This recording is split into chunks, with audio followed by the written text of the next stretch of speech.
বিশ্বনবী জনাবে মুহাম্মদ রাসূলুল্লাহ সাল্লাল্লাহু আলাইহি ওয়াসাল্লাম মসজিদে নববীর ভিতরে বসে আছেন।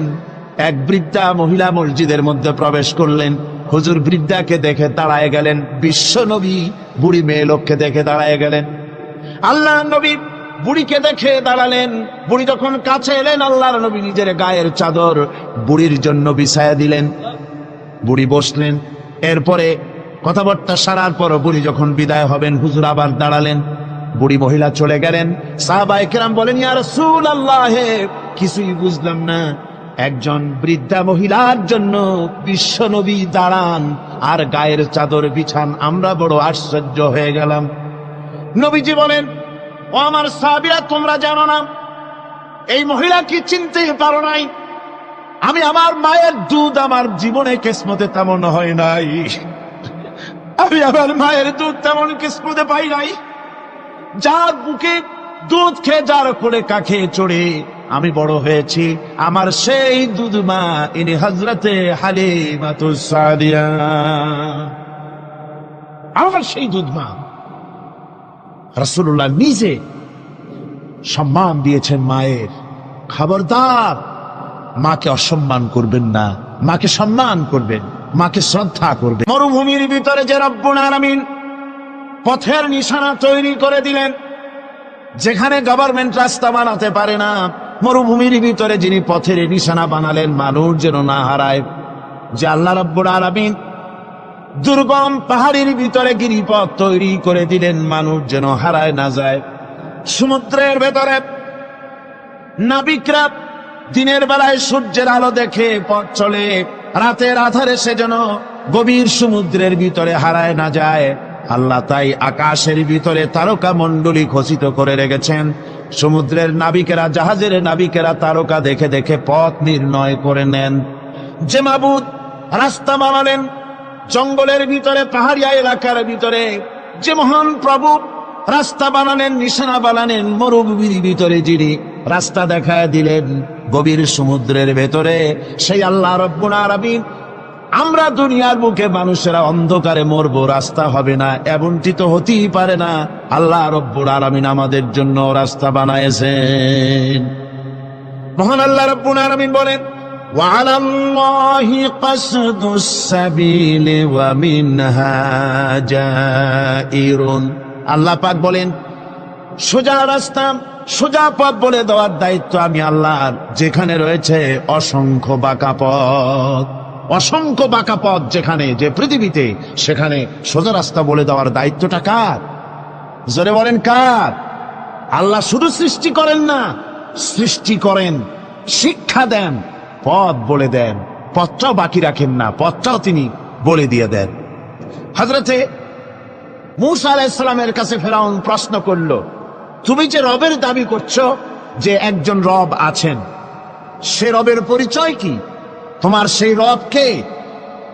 হযরতে মূসা আলাইহিস সালাম যে জবাবটা দিলেন, কি সুন্দর জবাব! এক কথার ভিতরে সমস্ত কথা সন্নিবেশিত হয়ে গেছে। ফেরাউনের প্রশ্নের জবাবে রব কে, এ কথার জবাব দেওয়া যায়, হাজার হাজার পৃষ্ঠা লেখা যায়। রবকে, তার পরিচিতি। আমি যদি এখন শুধু রব শব্দের ব্যাখ্যা করি, তাফসীর করি, রাত শেষ হয়ে যেতে পারে, ইনশাআল্লাহ ব্যাখ্যা দেওয়া যাবে। কিন্তু মূসা আলাইহিস সালাম কি সুন্দর একটা জবাব দিয়া দিলেন, রবকে শোনো। রব্বুনাল্লাযী আ'তা কুল্লা শাইইন খালকাহু সুম্মা হাদা। রব হচ্ছেন সেই, আমার প্রভু হচ্ছেন তিনি, যিনি সমস্ত সৃষ্টিকে, সমস্ত মাখলুকাতকে যিনি সৃষ্টি করেছেন, আর সৃষ্টি করার পর তার চলার জন্য পথ তৈরি করে দিয়েছেন। তিনি হচ্ছেন আল্লাহ পাক, যিনি সৃষ্টি করেন আর পথের দিশা দেন। তিনি হচ্ছেন আল্লাহ পাক, তিনি হচ্ছেন রব। শুধু বানান না, বানাবার পরে তার প্রয়োজনটাও মিটাই দেন। আল্লাহ পাক সেই আল্লাহ বলছেন, খালাকাল ইনসানা আল্লামাহুল বায়ান। তিনি মানুষ সৃষ্টি করেছেন। আমি সম্ভবত দ্বিতীয় দিনে আপনাদেরকে বলেছিলাম, মানুষ বানর থেকে আসে নাই, মানুষ ওরাং ওটাং থেকে আসে নাই, মানুষ শিম্পাঞ্জি থেকে আসে নাই, মানুষ বাঁদরের গোষ্ঠী নয়, মানুষ এসেছে মাটি থেকে, আদম থেকে। মানুষের পূর্বপুরুষ হচ্ছেন হযরতে আদম আলাইহিস সালাম। মানুষের পূর্বপুরুষ কে? আদম আলাইহিস সালাম। আর মানুষের পূর্বপুরুষ হচ্ছেন আদম আলাইহিস সালাম, আর তার উৎপত্তি হচ্ছে মাটি থেকে। মানুষ এসেছে আদম থেকে, আদম এসেছে মাটি থেকে। এখন আল্লাহ পাক বলছেন যে আমি হচ্ছি তোমার স্রষ্টা, আমি তোমাকে বানাইছি। কোরআনে কারীমে কথা এভাবে বলছে, কাইফা তাকফুরুনা বিল্লাহি ওয়া কুনতুম আমওয়াতান ফাহিয়াকুম সুম্মা ইউমীতুকুম সুম্মা ইউহয়ীকুম সুম্মা ইলাইহি তুরজাউন। এ মানুষ, তোমরা কিভাবে কুফরি করো, অস্বীকার করো, আল্লাহর সাথে নাফরমানি করো? কিভাবে করো যে আল্লাহ তোমাকে, তুমি ছিলে মৃত্যু, তোমাকে আল্লাহ পাক জিন্দা করেছেন। সুতরাং মানুষ জন্মের পূর্বে সব মৃত্যু ছিল, একথা তো আজ বিজ্ঞান সম্মত কথা, বৈজ্ঞানিক সত্য কথা। মানুষ জন্মের আগে মৃত্যু ছিল। কিভাবে? মানুষের উৎপত্তি কোত্থেকে এলো? কোরআনে কারীম তা পরিষ্কার করে বলছে। তোমাকে কিভাবে সৃষ্টি করেছে তুমি দেখো। সন্তান মায়ের জরাইতে আসার পূর্বে সে ছিল পিতার শুক্রকীট আর মায়ের ডিম্বাণু, অর্থাৎ স্পার্মটোজন এবং ওভাম, এই দুটি জিনিসের মধ্যে সে বিভক্ত ছিল। মায়ের বক্ষপিঞ্জর এবং পিতার পৃষ্ঠদেশ থেকে সবেগে নির্গত এক ফোঁটা পানি দিয়ে আমি আল্লাহ পাক তোমাকে সৃষ্টি করেছি। কোরআনে কারীম বলছে, হাল আতা আলাল ইনসানি হিনুম মিনাদ দাহরি লাম ইয়াকুন শাইআম মাযকুরা। মানুষের জীবনে কি এমন এক সময় এসেছিল না যখন সে উল্লেখযোগ্য বিষয় বস্তু হিসাবে পরিগণিত ছিল না? তোমার নাম ছিল না, পরিচয় ছিল না, কিছুই ছিল না, দুনিয়ার কেউ তোমাকে জানতো না, শুনতো না। আমি আল্লাহ পাক তোমাকে সৃষ্টি করেছি। তুমি কোত্থেকে এলে? কোরআনে কারীম থেকে তা জেনে নাও। আল্লাহ রাব্বুল আলামিন বলেন, ইন্না খালাকনাকুম মিন তুরাবিন সুম্মা মিন নুতফাতিন সুম্মা মিন আলাকাতিন সুম্মা মিন মুদগা।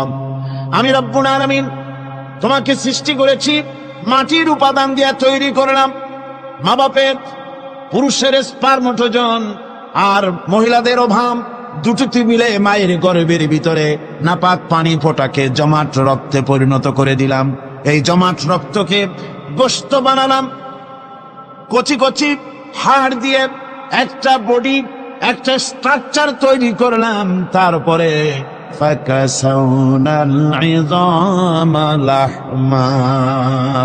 গোশত দিয়ে, রগ দিয়ে, চামড়া দিয়ে সুন্দর করে ছাউনি দিয়া মায়ের গর্ভের ভিতরে আমি আল্লাহ রব্বুল আলামিন তোমাকে বানাইছি। মায়ের পেটের ভিতরে ফি কারারিম মাকিন, একটি সুরক্ষিত জায়গায় তোমাকে আমি রেখে দিলাম, যেখানে কোনো রোগ, কোনো জার্ম যেখানে পৌঁছতে পারবে না, কোনো অসুবিধা হবে না। এমন একটা জায়গায়, এমন একটা ইন্টেনসিভ কেয়ার ইউনিটের ভিতরে রেখেছি। সুবহানাল্লাহ, একটা ইন্টেনসিভ কেয়ার ইউনিট যেখানে কোন রকমের কোন জার্ম প্রবেশ করবার কোনো ক্ষমতা নাই কারো। এমন একটা যে একটা প্যাকেট, সুন্দর একটা প্যাকেট, একটা কভারের মধ্যে তোমাকে তৈরি করা হলো মায়ের পেটের মধ্যে। তারপরে আজকে তুমি কুফরি করতেছো, আজকে আমাকে অস্বীকার করছো। ওই গর্ভের ভেতরে আমি ইচ্ছে করলে রক্তের পিণ্ডের আকারে মায়ের গর্ভ থেকে আবর্ষণ করে দিতে পারতাম, দুনিয়ার মুখ দেখতে পারতে না। মায়ের পেটের ভেতর থেকে মরা সন্তান হিসাবে বের করে দিতে পারতাম, বিকলাঙ্গ করে বের করে দিতে পারতাম, পঙ্গু করে বের করতে পারতাম। পারতেন না? আল্লাহ রাব্বুল আলামিন বলেন, কেমনে বানালাম? খালাকাল ইনসান, মানুষ আমি সৃষ্টি করেছি মায়ের পেটের ভিতরে বসে। যখন ক্ষুধার উদ্রেক হলো, রুহ যখন এসে গেল, ক্ষুধা লাগলো, খাবারের প্রয়োজন হলো, আমি কেমনে খাওয়ালাম? দুনিয়ার কোনো মা বাপ, কোন নেতা, কোন ডাক্তার, কোন চিকিৎসা বিজ্ঞানী মায়ের পেটের সন্তানের খাবার সরবরাহ করতে পারে না। আল্লাহ পাক বলেন, তুমি কি খাবে? ব্যবস্থা আমি করেছি। মায়ের মাসিক অসুখকে বন্ধ করে দিয়ে মায়ের নাভির সঙ্গে তোমার নাভির সাথে তার লাগাইয়া দিয়েছি। আর ওই তারের মাধ্যমে রক্ত বের করে দিয়া, মায়ের রক্ত দিয়ে তিল তিল করে তোমারে বড় করেছি। রক্তটা মুখে লাগাই নাই, মুখে লাগলে পরে নাপাক রক্ত, মুখটা নাপাক হয়ে যাবে। নাভির ভিতর দিয়ে পাস করে দিলাম, মুখটাকে পবিত্র রেখে দিলাম, যাতে করে দুনিয়ায় আসার পর আমার পবিত্র বানানো মুখখানা দিয়া এই দুনিয়ায় বসে তোমার আল্লাহর পবিত্র নামের জিকির করতে পারো। এমন সুন্দর করে মায়ের পিঠের ভিতরে তৈরি করলাম, হাত দিলাম, পা দিলাম, সুন্দর করে বানালাম, এমন নিখুঁত করে বানালাম, তাকায়া দেখো নিজের দিকে, সুন্দর করে বানালাম। এরপরে কি করলাম? সুম্মা নুখরিজুকুম তিফলা, বাচ্চার আকারে মায়ের পেট থেকে আস্তে করে বের করে নিয়ে আসলাম। সুবহানাল্লাহ ওয়া বিহামদিহি। আস্তে করে মায়ের পেট থেকে নিয়ে এসেছি পৃথিবীর বুকে। পৃথিবীতে যখন আসলে তখন তোমার অবস্থাটা কি ছিল? ক্ষুধার যন্ত্রণায় যদি মরেও যেতে, কান্দা ছাড়া ভাষা নাই। ভাষা আছে? কোন হুঁশ ছিল আমাদের? কোন জ্ঞান ছিল? আল্লাহ রাব্বুল আলামিন বলেন, আল্লাহু আখরাজাকুম মিন বুতুনি উম্মাহাতিকুম লা তা'লামুনা শাইআ। মায়ের গর্ভ থেকে এমন অবস্থায় বের করে এনেছি যখন তোমার কোনো হুঁশ নাই, জ্ঞান নাই, কথা বলতে পারো না, পায়খানার ভিতরে পড়ে থাকো, ট্যা ট্যা করে কান্দা ছাড়া পথ নাই, পানির পিপাসায় গলা শুকায় যায়, কান্দা ছাড়া পথ নাই, মনের তোমার মুখের কোনো ভাষা নাই কান্না ছাড়া। আমি তোমার এমন আল্লাহ, আমি তোমার এমন স্রষ্টা, আমি তোমার এমন রব। তোমার ভাষা নাই বলে মায়ের কলিজার ভেতরে আমি তোমার প্রতি এক দুর্বিনীত মহব্বত পয়দা করে দিয়েছি। তোমার কান্না তোমার মায়ের বুকের মধ্যে শেল বিঁধে যায়। তুমি যখন কাঁদো, কান্নার আওয়াজ যখন মায়ের কানে চলে যায়, হাজারো কাজ ফেলে মা দৌড়াইয়া বাচ্চারে কোলে নেয়। কি খাবে কেউ তৈরি করে না। আল্লাহ রাব্বুল আলামিন বলে, বান্দারে, দুনিয়ায় আসার আগে তুমি কি খাবে, খাবারের বন্দোবস্ত আমি আল্লাহ করেছি, আমি এমন স্রষ্টা। তুমি দুনিয়া আসার 6 মাস আগে তোমার মায়ের বুকের ওপরে তোমার খাদ্য গরম করে আমি আল্লাহ রিজার্ভ করে রেখে দিয়েছি। সেই খাদ্য শুধু খাদ্য নয়, রোগের প্রতিষেধক, এটা ওষুধ। আজ বিজ্ঞানীরা, চিকিৎসা বিজ্ঞানীরা বলছেন, মায়ের দুধ সন্তানের খাদ্যের, মায়ের দুধের চাইতে কোনো বিকল্প কিছুই নাই। সন্তান পৃথিবীতে এলে মায়ের প্রথম দুধটা গ্রামে গঞ্জে অশিক্ষিত এলাকায় প্রথম দুধটা ফেলে দেয়। এটাকে মনে করে এটা খারাপ, এটা খাওয়াতে নাই, তাহলে ধনুষ্টঙ্কার হবে, হাবিজাবি কথা বলে। আল্লাহ দুধ বানাইছে বাচ্চার ধনুষ্টঙ্কার হওয়ার জন্য। মায়ের ওই প্রথম দুধটা হচ্ছে সন্তানের জন্য সমস্ত রোগের প্রতিষেধক। সে ছিল পেটের ভিতরে একটা কাভারের মধ্যে, ওখানে কোনো জার্ম ছিল না, কোন রোগ জীবাণু ছিল না। ও পৃথিবীতে এসেছে যেখানে অক্সিজেনের ভেতরে জার্ম রয়েছে, বাতাসের ভিতরে জার্ম রয়েছে, যার পরিবেশটা খারাপ হয়ে আছে, মানুষের শ্বাস প্রশ্বাসে নিঃশ্বাসে হাজারো রোগ বীজাণু জীবাণু ঘুরছে। এই রকমের একটা পৃথিবীতে এসেছে। আসার পরে কচি স্বাস্থ্য, কচি শরীর, কচি হার্ট, কচি লাংস, সেটাকে প্রতিরোধ করবে কি করে? সেজন্য আল্লাহ পাক মায়ের দুধের ভিতরে সমস্ত রোগের প্রতিষেধক দিয়ে দিয়েছেন। সুবহানাল্লাহ। আজকের বিজ্ঞানীরা তা স্বীকার করেছেন। অনেক মা তার সন্তানকে দুধ দেন না, নিজের শরীর স্বাস্থ্য ভালো রাখার চিন্তা করে বাচ্চাকে দুধ খাওয়ান না।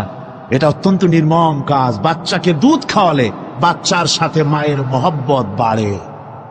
ইউরোপে, আমেরিকায় মাকে মা বলে ডাকে না, বাপকে শ্রদ্ধা করে না, সম্মান করে না। তার কারণ সেখানে মায়েরা তার সন্তানদেরকে কোলে নেয় না, সন্তানদেরকে ফিডার খাওয়ায়। আর আমি নিজের চোখে দেখেছি, মায়েরা ইউরোপে, আমেরিকায় যখন শপিং এ আসে, তখন রাস্তায় যখন আসে, তখন ওই পুশ চেয়ার গুলিতে বাচ্চাকে শোয়াইয়া, বাচ্চা এভাবে পুশ চেয়ারে করে ঠেলে নিয়ে যায়, আর কুত্তার বাচ্চাগুলি কোলে করে ঘুরে বেড়ায়। কুত্তার বাচ্চা কোলে নেয়, নিজের বাচ্চা পুশ চেয়ারে করে ঠেলে। সেই জন্য মায়ের প্রতি সন্তানের মহব্বত হয় না, সন্তানেরও মায়ের প্রতি কোনো শ্রদ্ধা জাগে না। আল্লাহর কি ব্যবস্থা, মায়ের কলিজার মধ্যে মহব্বত পয়দা করে দিয়েছেন আল্লাহ পাক। মায়ের বুকের দুধের ভিতরে আল্লাহ রাব্বুল আলামিন, আল্লাহ পাক বলছেন, আমি মানুষ সৃষ্টি করেছি আর তার সমস্ত প্রয়োজন মিটিয়েছি, তার খাবারের সব প্রয়োজন মিটিয়ে দিয়েছি। দুধটাকে ঘন করি নাই হজম করতে পারবে না বলে, ওই দুধটা সামান্য পাতলা করে দিয়েছি, ওর ভিতরে সামান্য মিষ্টি দিয়েছি। দুধের বোটার ভিতরে একটা ছিদ্র দিলে, চোষা মারলে পরে অনেকগুলি দুধ বেরিয়ে এসে গলাটা আটকে যেত, তোমার কচি কণ্ঠ গলা আটকে যেত, শ্বাস করতে পারতে না। এজন্য মায়ের স্তনের বোটার ভিতরে সূক্ষ্ম সূক্ষ্ম 32টা ছিদ্র করে আস্তে করে দুধ বার করে তোমার জীবন আমি বাঁচাইছি। খলাকাল ইনসান, মানুষ সৃষ্টি করেছি আমি আল্লাহ পাক। সুতরাং যে আল্লাহ পাক এ মানুষ সৃষ্টি করলেন আর মায়ের কলিজার ভিতরে মহব্বত পয়দা করে দিলেন, সে আল্লাহ পাক বলছেন, খবরদার ওই মাকেও যেন আবার ভুলে যেও না। মাকে সম্মান করে করো, মা বাপকে মহব্বত করো, তাদেরকে শ্রদ্ধা করো। বউ পাইয়া সুন্দরী স্ত্রী পেয়ে মায়ের কথা ভুলে যেও না। অনেক সাহেব আছে মায়ের কথা ভুলে যায়, স্ত্রীর কথা অনুযায়ী মায়ের উপরে অত্যাচার করে, এরকমও বহুত আছে। আল্লাহ পাক বলছেন, শোনো, وَقَضَى رَبُّكَ أَلَّا تَعْبُدُوا إِلَّا إِيَّاهُ وَبِالْوَالِدَيْنِ إِحْسَانًا। তোমার প্রভুর পক্ষ থেকে ফয়সালা হয়েছে, চূড়ান্ত সিদ্ধান্ত হয়ে গিয়েছে, আমি আল্লাহর ইবাদতের পর তোমার মা বাপের ইহসান করবে, খেদমত করবে, তাদের জন্য উপকার করবে, তাদেরকে ভালোবাসবে। আল্লাহ রাব্বুল আলামিন বলেন, মা বাপের সঙ্গে কেমনে কথা বলবে, তাদের সাথে কিভাবে আচরণ করবে, আল্লাহ তাও শিখিয়ে দিয়েছেন। আল্লাহ পাক বলেন, ওয়ালা তাকুল লাহুমা ওয়া কুল লাহুমা কাওলান কারীমা।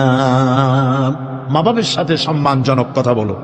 ওয়া কুল লাহুমা কাওলান কারীমা, সম্মানজনক কথা বলো। মাথায় ঝাঁকি দিয়ে রাগ করে চোখ মোটা করে কথা বলো না। তুমি সন্তান, তোমার জন্য সবচাইতে বড় পীর তোমার আব্বা, তোমার আম্মা, ঠিক কিনা কন? ছেলের জন্য, মেয়ের জন্য, সন্তানের জন্য সবচাইতে বড় পীর কে? বাপ মা। এটা ভালো করে মনে রাখতে হবে। আপনার মৌলানা সাহেবদের দোয়া, পীর সাহেবদের দোয়া কবুল হতেও পারে, নাও হতে পারে, 50-50 সম্ভাবনাও আছে, আবার সম্ভাবনা নাই। কিন্তু মা বাবের দোয়া কবুল হবে 100% সিউরিটি রয়েছে। রাসূলুল্লাহ বলেছেন 3 জনের দোয়া কবুল হবে, মুস্তাজাবুদ দাওয়াত। কয়জনের দোয়া কবুল হবে? আল্লাহ রাব্বুল আলামিনের হাবিব বলেন 3 জনের দোয়া কবুল হবে আল্লাহর দরবারে। তার মধ্যে একজন হলেন মাজলুম ব্যক্তি, যে ব্যক্তি অত্যাচারিত, যে ব্যক্তি মুসাফির, প্রবাসী, তার দোয়া কবুল হবে। আর মা বাপ যদি সন্তানের জন্য দোয়া করে, ওই দোয়া আল্লাহ রব্বুল আলামিনের দরবারে মঞ্জুর হয়ে যায়। আল্লাহ রব্বুল আলামিন মা বাপ সম্পর্কে বলেন, মা বাবের জন্য আমার কাছে দোয়া করবি বান্দারা, আমার কাছে দোয়া করবি। দোয়াটা আল্লাহ পাক শিখাচ্ছেন, রব্বিরহামহুমা কামা রব্বায়ানি সাগীরা। পড়েন সবাই, রব্বিরহামহুমা কামা রব্বায়ানি সাগীরা। একটু জিকির করেন, লা ইলাহা ইল্লাল্লাহ।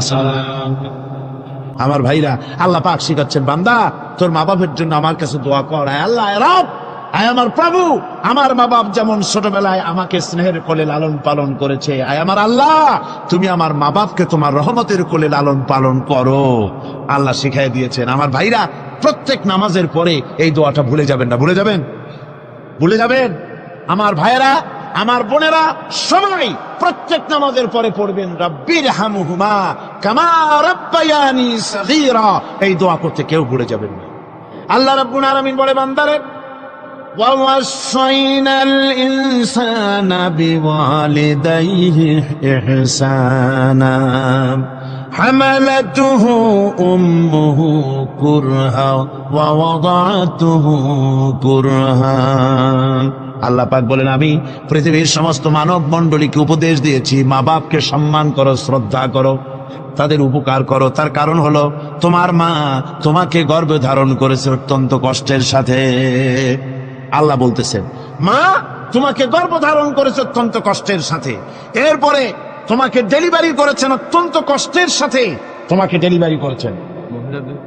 ও আমার ভাইয়েরা, জনাব অধ্যাপক মফিজুর রহমান সাহেব আমাকে বলছেন যে মাহফিলের চতুর্দিকে ওনাদের কাছে রিপোর্ট এসেছে এক শ্বাসরুদ্ধকর পরিবেশ সৃষ্টি হয়ে গিয়েছে। মহিলাদের ভেতরে 3 জন নাকি সেন্সলেস হয়ে পড়েছেন, এত প্রচন্ড ভিড় হয়েছে সেখানে। আপনারা দোয়া করুন আল্লাহ যেন এই মাহফিলকে সুন্দর রূপে পরিচালিত করে দেন, রহমতের হাওয়া যেন বহায় দেন। জোরে কোন আমিন, আরো জোরে কোন আমিন।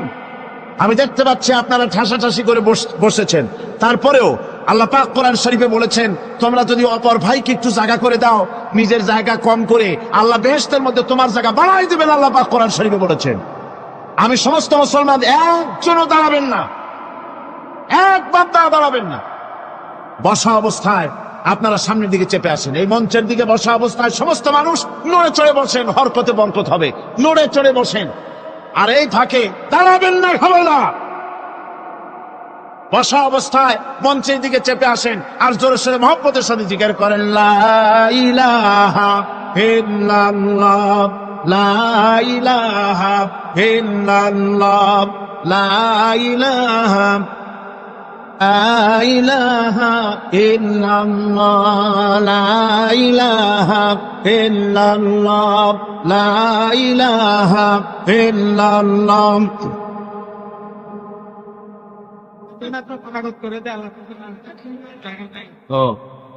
লা ইলাহা ইল্লাল্লাহু মুহাম্মাদুর রাসূলুল্লাহ। মুহতারাম বন্ধুবর, হযরত মাওলানা শামসুদ্দিন সাহেব মাদ্দাজিল্লাহু বলছেন যে আল্লাহর কাছে দোয়া করেন না, আল্লাহ মাঠটারে বড় করে দিক। আল্লাহ পারেন না? পারেন না? অবশ্যই পারেন। আল্লাহ পাক সকলের জন্য আসান করে দিন। তবে মনে রাখবেন, এত বড় রহমতের মাহফিল জীবনে আর একবার পাবো কোনো নিশ্চয়তা নাই। কোনো নিশ্চয়তা নাই। এত বড় বরকতের মাহফিল, রহমতের মাহফিল, জান ভরে শুনুন আর আরাম করে বসুন, হাঁটা চলা বন্ধ করুন। নিতান্ত প্রাকৃতিক কারণ ছাড়া ওঠা বসা করার চেষ্টা না করাটাই ভালো। আল্লাহ পাক বলছেন, আমি গোটা বিশ্বের সমস্ত মানব মণ্ডলীকে উপদেশ দিয়েছি, মা বাপের খেদমত করো, সম্মান করো। কেন? মা তোমাকে পেটে ধারণ করেছে বড় কষ্টের সাথে। কে বলছেন এ কথা? আমার আল্লাহ বলতেছেন, পেটে ধরতে খুব কষ্ট হয়েছে। আপনাকে পেটে রেখে মায়ের কত কষ্ট হয়েছে সে কথা বোঝার জন্য আপনার গর্ভবতী স্ত্রীর দিকে তাকায় দেখেন। আপনার স্ত্রী যখন গর্ভবতী হবে তখন দেখবেন তার অবস্থাটা কি, ওইটা দেখে আপনি আন্দাজ করতে পারবেন আপনার মায়ের কত কষ্ট হয়েছিল। গভীর রাত্রে মানুষ সব ঘুমায় যায়, গর্ভবতী মা ঘুমাতে পারে না। সন্তান পেটের ভিতরে হাঁটু দিয়া গুতা মেরেছে, পা দিয়া লাথি মেরেছে। মা চরম শীতের রাত্রে, প্রচন্ড শীতের রাতে গায়ের লেপটা সরায় দিয়া মা একবার দাঁড়ায় আর একবার বসে, একবার দেওয়ালের সাথে হেলান দিয়া দাঁড়ায়, কষ্ট করে রাতটারে কাটায় দেয়।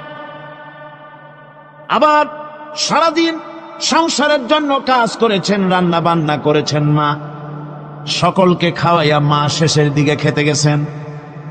যখন নিজে খেতে গেলেন, খাবারের ক্ষুধাত নিয়ে পেট ক্ষুধা নিয়ে খেতে বসেছেন, পেটের ভিতরে সন্তান লাথি মেরেছে, পেটের মধ্যে ঘুষা মেরেছে, হাঁটু দিয়া গুতা মেরেছে।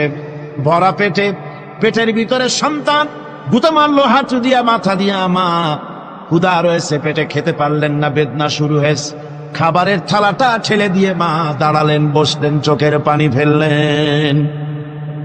এভাবে করে মা একটা দুইটা দিন নয়, 10টি মাস পর্যন্ত সন্তানটাকে পেটের মধ্যে নিয়ে, একটা জীবিত মানুষ আর একটা জীবিত সন্তান পেটের মধ্যে নিয়ে নড়াচড়া করছেন, চলাফেরা করছেন। কিতাবের মধ্যে এসেছে, রাতের বেলায় মা যে ঘুমাতে পারেন না সন্তানের নড়াচড়ার কারণে, রাত ভর ইবাদত করলে যত সওয়াব পাওয়া যেত আল্লাহ ওই সওয়াব মায়ের আমলনামায় লিখে দেন। সন্তান পেটে থাকার কারণে খেতে পারে না, পেট ভরে ক্ষুধায় কষ্ট পায় মা, এই জন্যে 10 মাস ধরে রোজা রাখলে যে সওয়াব হতো আল্লাহ রাব্বুল আলামিন মায়ের আমলনামায় রোজার সওয়াব লিখে দেন। 10 মাস পুরে গেল, সন্তান ডেলিভারির সময় চলে এলো, মায়ের মন বিমর্ষ, সন্তান ডেলিভারি হবে, না জানি মরে যাই নাকি, না জানি অপারেশন লাগে নাকি, কি অবস্থা হবে। মা খেতে পারে না, মুখটা শুকায়া যায়। ডেলিভারির সময় যখন আসে, মা বাবার কাছ থেকে বিদায় নিয়ে যায়, স্বামীকে একান্তে গোপনে ডেকে নিয়ে বলে, প্রাণের স্বামী, দীর্ঘদিন একসঙ্গে ঘর কন্যা করেছি, অপরাধ হয়ে যেতে পারে, আমারে মাফ করে দিও। আমার মনে হয় এবার আমি আর বাঁচবো না, সংসার থাকলো চাবি থাকলো সব বুঝে নাও, আমারে মাফ করে দিও। মা চলে গেল সতিকা গৃহে, ক্লিনিকে চলে গেল, অপারেশন থিয়েটারে চলে গেল, অথবা ডেলিভারির জায়গায় চলে গেল। ডেলিভারি পেইন শুরু হয়ে গেল, বেদনা শুরু হয়ে গেল। এক একটা বেদনা যেন মায়ের এক একটা মৃত্যু যন্ত্রণা শুরু হয়ে যায়। এমন যন্ত্রণা, প্রসব বেদনা দুনিয়ার ভুক্তভোগী মা ছাড়া আর কেউ জানে না। এই চরম বেদনার ভেতর দিয়ে, চরম কষ্টের ভিতরে মা যখন একটা বাচ্চা প্রসব করলো, জিহাদের ময়দানের মতো মা রক্তাক্ত হয়ে গেলেন, সন্তান দুনিয়ায় এলো। মা তখন অস্থির থাকেন, এত বড় বিরাট কষ্টের ভিতরে। আল্লাহ রাব্বুল আলামিন বলেন, সন্তান যখন ডেলিভারি হয়ে গেল, মায়ের মনের ভিতরে আমি তখন এই ফিলিংস, এই টেন্ডেন্সি জাগ্রত করে দিই, দেখ কি হয়েছে। মা তখন দেখতে চায় কি হয়েছে। মায়ের সামনে যখন এত কষ্টে হৃদয় রিংরণ, কলিজার 32টি নাড়ি ছেঁড়া যন্ত্রণা আর সন্তান যখন মায়ের চোখের সামনে আসে, আল্লাহ পাক বলেন, মা যখন তার ছেলের মুখের দিকে তাকায়, মেয়ের মুখের দিকে তাকায়, আল্লাহ বলেন 10 মাসের পেটে ধরা কষ্ট আর ডেলিভারির সব কষ্ট মায়ের মন থেকে মুছে ফেলে দেই। আল্লাহ রাব্বুল আলামিন বলেন, খবরদার দুনিয়ার মানুষ, এমন মায়ের সাথে নাফরমানি করবি না, এ মায়ের সাথে নাফরমানি করবি না, মাকে সম্মান করবি, মার কাছে দোয়া চাবি। দুনিয়ায় যদি সম্মান চাও, রিজেক্ট চাও, মায়ের পায়ে ধরে কান্দো। মায়ের জাতি অনেক সম্মান তার। রাসূল করিম সাল্লাল্লাহু আলাইহি সাল্লামকে প্রশ্ন করা হয়েছে, হুজুর খেদমত করবো কার? হুজুর কয় মায়ের। তারপরে কার? হুজুর কয় মায়ের। তারপরে কার? হুজুর বলেন মায়ের। তারপরে কার? তোমার কি চাস? 3 গুণ। তোর ভাই মর্যাদা 3 গুণ বেশি, তোর বাপের চাইতে মর্যাদা বেশি। সুবহানাল্লাহ পড়ে। আর আজকে ইসলামের শত্রুরা তারা বলে যে ইসলাম নারীর অধিকার আদায় করে না। নারীর অধিকার ইসলাম দেয় নাই তো কে দিয়েছে?